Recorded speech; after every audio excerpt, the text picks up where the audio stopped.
지금 일본의 대지진이 다가오고 있습니다. 난카이 트라프 지진이라고 불리는 거대 지진이죠.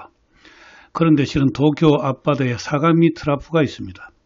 난카이 트라프와 사가미 트라프, 이것이 동시에 움직이는 경우 지진학자들은 슈퍼 난카이 대지진이라고 부릅니다.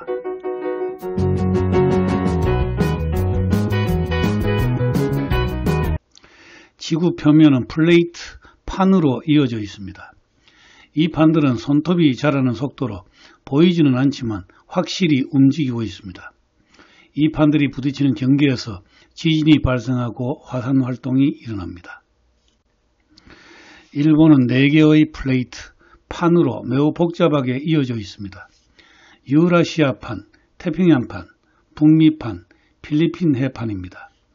북미판과 태평양판이 부딪히는 경계, 일본 해구에서 동일본 대지진이 발생했습니다. 그것은 2011년 3월 11일 마그니튜드 규모 M9.0 일본 관측사상 최대의 지진이었습니다. 대쓰나미를 일으켰죠. 이번에는 난카이 트라프입니다. 유라시아판과 필리핀 해판의 경계에 길게 이어져 있는 것이 난카이 트라프입니다. 트라프는 바닷속에 길게 이어진 골짜기를 의미합니다. 깊이 6,000m를 경계로 그 이상일 때는 해구 트렌치라고 하고 그 이하일 때 해분 트라프라고 합니다. 난카이 트라프에는 오사카, 나고야 등의 대도시가 밀집해 있습니다. 난카이 트라프에서 지진이 발생했을 때 가장 우려되는 것이 역시 쓰나미입니다. 오사카나 나고야 같은 대도시는 지대가 매우 낮고 매립지가 많습니다. 오사카의 유명한 관광지 유니버셜 스튜디오는 바다를 메운 매립지에 건설되었죠. 오사카 같은 경우는 도시 중앙부까지 쓰나미가 휩쓸 것으로 보고 있습니다. 난카이 트라프는 하나가 아닙니다. 토카이, 토난카이, 난카이 트라프로 나누어지는데 이를 통틀어서 난카이 트라프라고 통칭하는 겁니다. 역사 기록을 보면 이 트라프들 중에서 하나 또는 둘이 움직여서 지진이 발생하는 경우도 있고 3개가 동시에 3연동해서 지진이 발생하는 경우도 있었습니다.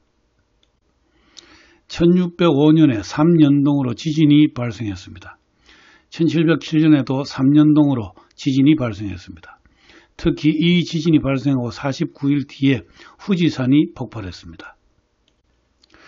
그리고 1854년에 또다시 3연동으로 지진이 발생했습니다. 1944년에는 토난카이 하나가 움직였습니다. 그 2년 뒤인 1946년에도 난카이 하나가 움직였습니다. 난카이 3연동 지진은 1854년을 마지막으로 아직 일어나지 않았습니다. 올해로 165년이 경과한 셈입니다.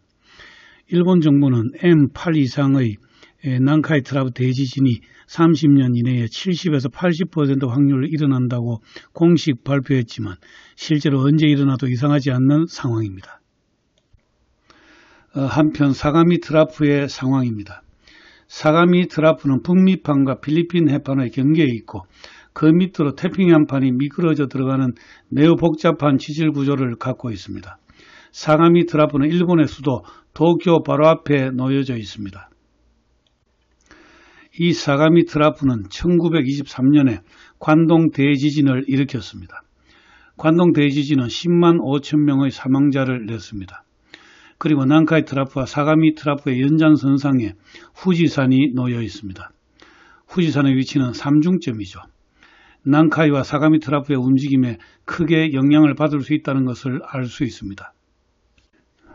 얼마 전 2019년 10월 12일 치바현 앞바다에서 규모 M5.7의 지진이 발생했습니다. 이 지진은 사가미 트라프와 관련이 있을 것으로 생각됩니다. 이 사가미 트라프는 난카이 트라프가 3연동으로 움직일 때 함께 움직일 가능성이 있습니다. 바로 슈퍼 난카이 트라프 거대 지진이 되는 겁니다. 후지산은 1707년 난카이 3연동 지진 때 대폭발을 했습니다. 그 뒤 300년 넘게 후지산은 조용합니다. 이번에도 난카이 트라프가 움직일 때 함께 분화할 가능성이 매우 높습니다.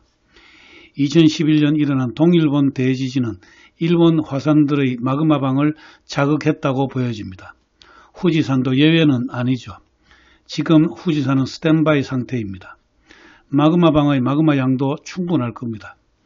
난카이 트라프가 후지산의 방아쇠를 당길지도 모릅니다.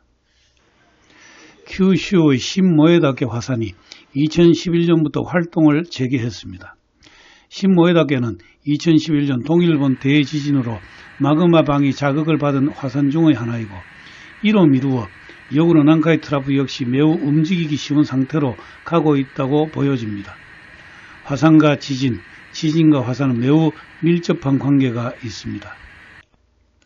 난카이 트라프와 사가미 트라프가 동시에 움직이는 슈퍼 난카이 대지진, 그것은 2020년 도쿄 올림픽 이전에 일어날 가능성이 없지 않습니다.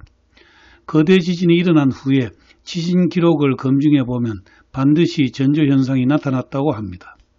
그런데 아무도 그것을 전조현상으로 보지 못한 거죠. 이번에는 난카이 거대 지진이 일어나기 전에 전조현상을 잡아낼 수 있을까요? 지켜봐야 할 것 같습니다.